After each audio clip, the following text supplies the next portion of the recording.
अध्याय 9 अंतिम समय। कबीरदास जी का जीवन धीरे धीरे अपने अंतिम पड़ाव की ओर बढ़ रहा था। उम्र ढल चुकी थी लेकिन शरीर थकने लगा।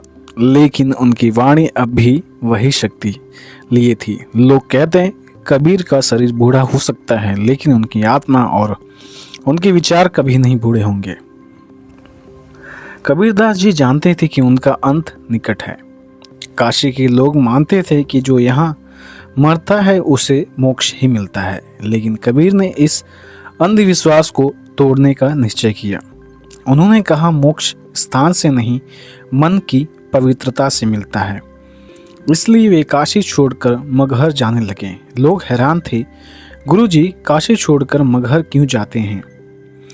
वहाँ मरने वाला तो गधे घोड़े जानवर का जन्म लेता है। कबीर मुस्कुराकर बोले, अगर राम मेरे दिल में है तो मगहर भी काशी है, और अगर राम दिल में से दूर हैं तो काशी भी मगहर है। मगहर पहुंचकर कबीर अपने शिष्यों के बीच बैठते और उनकी वाणी और गहरी हो जाती। वे कहते हैं, कबीर यह तन जाई है, सबे कहे सिर जाए, हृदय के बूंद रहे सो अमर हो जाए। अर्थात शरीर तो नष्ट होगा लेकिन आत्मा और प्रेम अमर रहेगा। उनकी आंखों की चमक अब भी वैसी ही थी। शिष्य उनसे लिपट कर रोने लगते थे। गुरुजी हमें छोड़कर मत जाइए।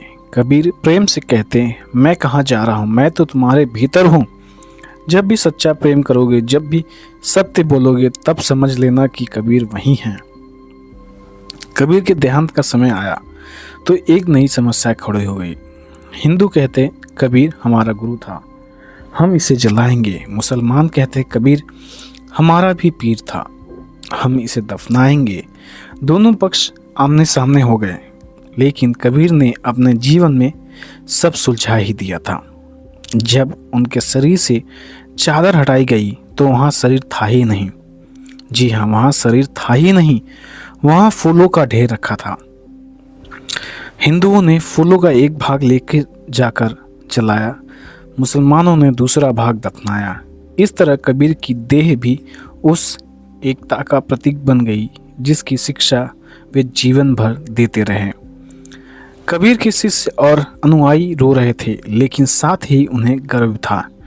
वे कहते, गुरुजी ने हमें जीते जी प्रेम और सत्य का मार्ग दिखाया और जाते जाते भी हमें एकता का संदेश दिया। उनके शिष्य शपथ लेते हैं, हम गुरु कबीर की वाणी को गांव-गांव, घर-घर पहुंचाएंगे। हम जात पात और धर्म के झगड़ों को मिटाने का कार्य हमेशा करते रहेंगे। इस प्रकार मगहर की पवित्र भूमि पर कबीर का शरीर मिट्टी में मिला, लेकिन उनकी वाणी और उनका प्रेम अमर हो गया। लोग आज भी कबीर को हमेशा प्रेरणा स्वरूप मानते हैं। तो आपका क्या मानना है इस कहानी को सुनने के बाद? मुझे कमेंट करके ज़रूर बताएं। वीडियो देखने के लिए धन्यवाद। जय हिंद।